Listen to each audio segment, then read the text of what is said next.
instrument que je porte au cou, c'est le chapelet de divination qu'utilisent nos devins, Bokono, Babalao ou Aouno. Dans la tradition Yoruba, ça s'appelle Okwele. Et dans la tradition Fon, on l'appelle Agumaga ou Akple. Cet instrument est le fondement du système IFA. Et je vais vous démontrer en 1 minute que c'est l'ancêtre de l'octet.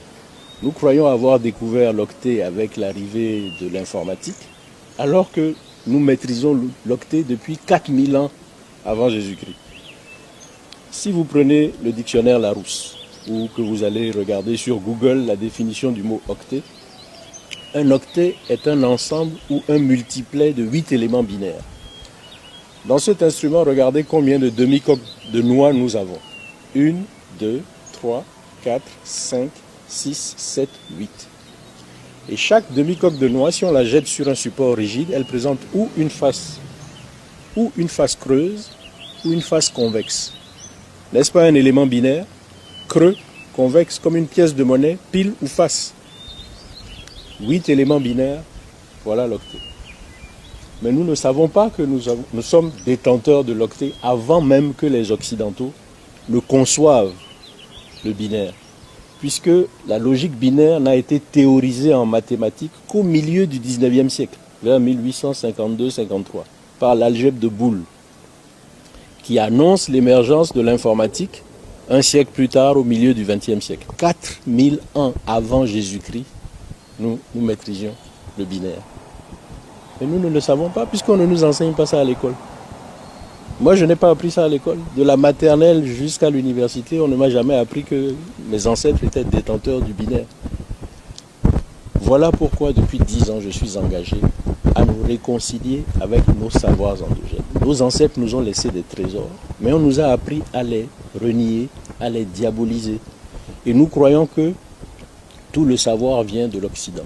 La science universelle reconnaît l'Afrique comme le berceau de l'humanité. Donc les premières créatures de Dieu, Dieu va leur cacher sa parole de vérité et puis va la révéler aux Hébreux, aux Arabes, aux Grecs, aux Latins, aux Indiens, aux Chinois. Et il ne va pas la révéler à nous. Non. Nous sommes détenteurs de la spiritualité, de la science, de la pensée, de la civilisation. Mais les vicissitudes de l'histoire ont réussi, à travers l'esclavage, la colonisation, à nous convaincre que nous étions des sous-hommes ou des hommes inférieurs. Et au fil des siècles, nous avons fini par y croire. Mais c'est archi faux. Voilà, je viens de vous démontrer en 1 minute que nous sommes détenteurs de l'octet, avant que les autres n'inventent le mot. Voilà un octet. Eh bien, cet instrument, c'est mathématique. 2 puissance 8 égale 256. Quand on le jette, offre 256 configurations possibles.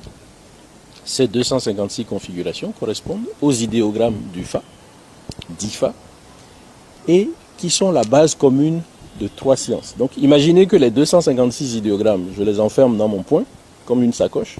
Ils sont la base de 3 sciences. La sagesse, la divination et la pharmacopée. La sagesse relève de la dimension exotérique. C'est en accès libre, tout le monde peut y avoir accès. Mais la divination et la pharmacopée relèvent de la dimension ésotérique et initiatique. Il faut aller à l'initiation. Donc, je vous décris le système et maintenant nous allons naviguer dans la sagesse.